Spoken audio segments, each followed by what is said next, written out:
سعدوڵڵا حاجی خدر دانیشتووی ئیدارەی سۆرانە، ئەو دەرچووی زانکۆیە، بۆ بژێوی ژیانی سەرقاڵی کەسابەتە. ماوەی 20 ساڵە لە بازاڕی سۆران کاری دوکانداری دەکات. زۆرترین کاریش کە کردوویەتی فرۆشتنی بۆن و تەسبیح بووە. ئەو چەندین جۆری بۆنی لادەست دەکەوێت.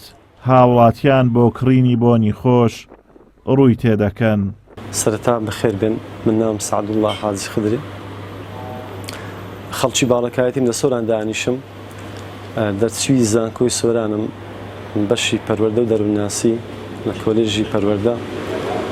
نزیکی 20 ساڵە ئیشەکەم لەو بازاڕە، زۆربەی ئیشکردنیشم لە تەسبیح فرۆشی و بۆن فرۆشیە. بەڵام هەست دەکەم کە بۆن فرۆشی خۆشترین کار و پیشەیە لام، چونکە ئینسان دەرونی زۆر پێ ئارامە بی، کارێکی زۆر خۆش و باشە. بەخۆی ئەوەی زۆر خواستی لەسەرە، ئێستا ئەوڕۆ خەڵک بۆنی سارد و فێنک ئەبات، چونکە هاوینە گەرمایە، بە گەرمایش خەڵک زیاتر حەزی لە بۆنی سووکە. ئەگەرچی تەکنەلۆژیا بەرەو پێشچوونی بەرچاوی بەخۆ بینیوە، بەڵام ئەڵا وای نەکردووە بازاڕی تەسبیح فرۆشان بەرەو لاوازی بڕواتن، بەڵکو لە ئێستاشدا هاوڵاتیان خواستیان لەسەر کڕینی تەسبیح هەیە، بە تایبەتی گەنجان ڕوو لە کڕینی تەسبیح دەکەن. تەسبیح لە مانای تەسبیحاتەوە هاتووە، هاوڵاتیان بۆ زیکرکردن بەکاری دەهێنن، هەروەها بەشێکیش لە هاوڵاتیان لە کۆڕ و مەجلیسەکان بۆ کات بەسەربردن بەکاری دەهێنن.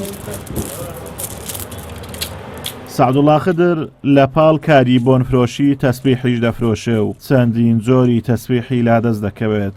ئەو دەڵێت تا ئێستاش تەسبیح مشتەری خۆی هەیە.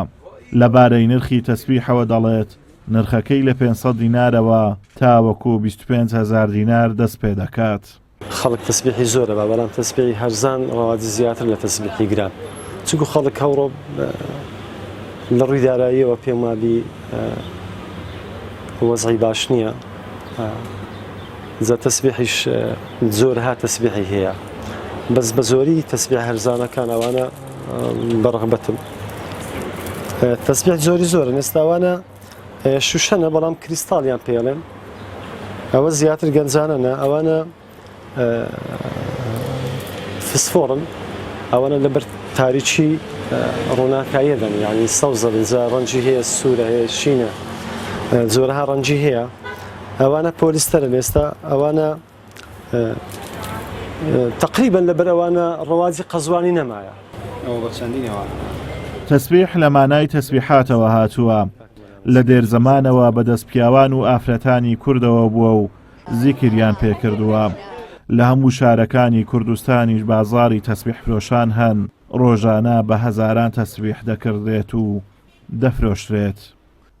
ئازاد و مەراوەی کەناڵی ئاسمانی پەیام، سۆران.